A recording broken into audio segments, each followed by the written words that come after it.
Hey everyone, welcome back to the show. I'm Mark, and as always, I'm here with Jenny, and we've got a doozy of a topic today. Oh yeah, Mark, I'm still wrapping my head around this one. We're diving deep into the world of semiconductors today, talking about some advancements that could seriously change the game. See, this is why I love this stuff. We're talking about graphene-based semiconductors and this new 300 millimeters GaN Wafer Technology. For those who don't know what that means, you will in a minute. Basically, it's like the foundation of all our electronics getting a major upgrade. Right, and it's not just a small step up. If I understand correctly, we're talking potentially faster speeds, less energy consumption. It's pretty wild when you think about how much we rely on this tech every single day. Exactly. So let's start with this graphene-based chip. Now, graphene is, it's this super thin material, just one atom thick, made of carbon atoms arranged in this honeycomb pattern. Super strong, super conductive. Okay, so like a microscopic sheet of chicken wire made of carbon? Ha! I guess you could say that. But here's the thing about graphene.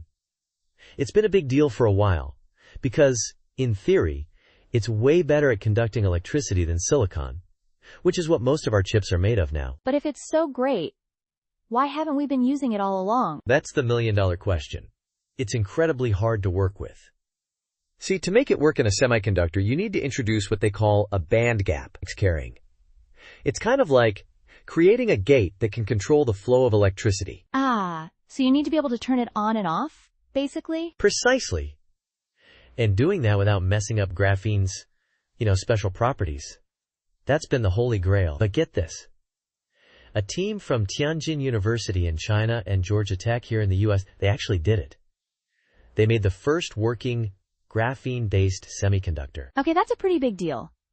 I remember reading about this. They published their findings in Nature, right? That's not exactly a small-time publication. Not at all. This is front-page Nobel Prize-worthy stuff, potentially. Professor Walter de Heer, one of the lead researchers, he even said, and I quote, "This is a big deal, because we can now make semiconducting graphene that is competitive with silicon." So what does that mean for, the average person? Are we going to have graphene-powered smartphones next year? Well, not so fast. It's still early days. But imagine phones that are way faster, that don't heat up as much, and that have batteries that last for days. That's the promise of graphene. Okay, that sounds pretty amazing. But let's switch gears for a second and talk about this 300 millimeters GaN wafer thing. What's the story there? Oh man, this is where it gets really interesting from a manufacturing perspective. So GaN, or gallium nitride, is another semiconductor material. It's already used in some applications, like power adapters for laptops, because it's more efficient than silicon in certain ways. So another silicon alternative, but for different uses? Right. And Infineon, this big German company, they've figured out how to make GaN wafers, which are these big disks they use to make chips. They've made them 300 millimeters in diameter. Before they were only doing them at 200 millimeters. Okay, so bigger wafers. But why is that such a big deal? Think of it like baking cookies. If you have a bigger baking sheet, you can bake more cookies at once, right? It's the same with wafers. A bigger wafer means you can produce more chips at the same time, which makes the whole process cheaper. Ah, so it's about economies of scale. More chips, lower cost per chip. Exactly.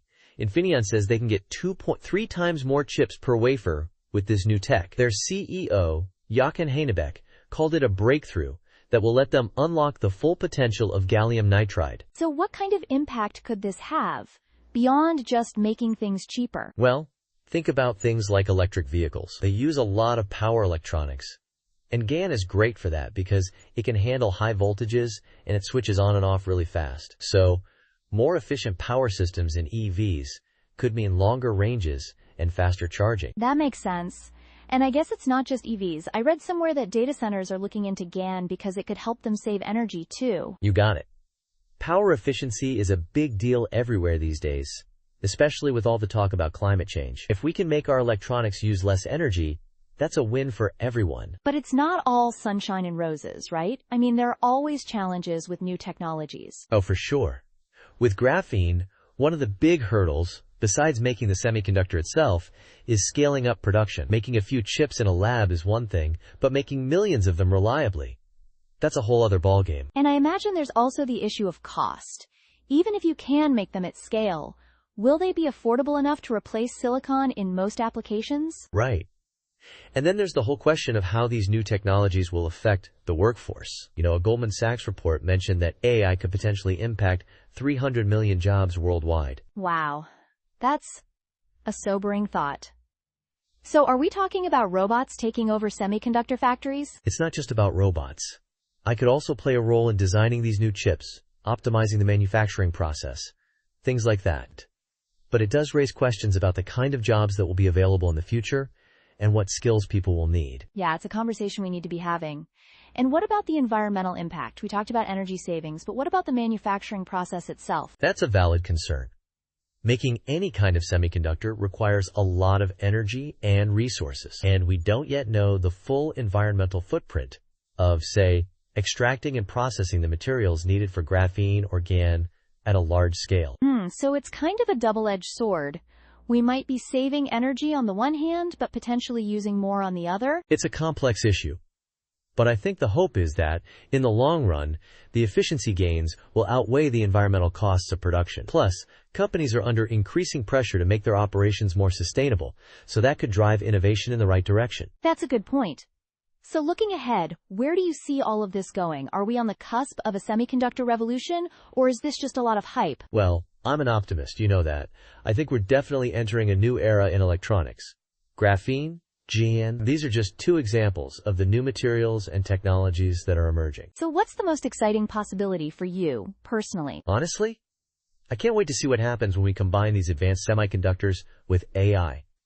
Imagine AI chips that are not just faster, but also more energy efficient. That could open up all sorts of possibilities, from more powerful personal devices to breakthroughs in fields like medicine and scientific research. It is pretty mind-blowing when you start to think about it. I guess we'll just have to wait and see. But one thing's for sure.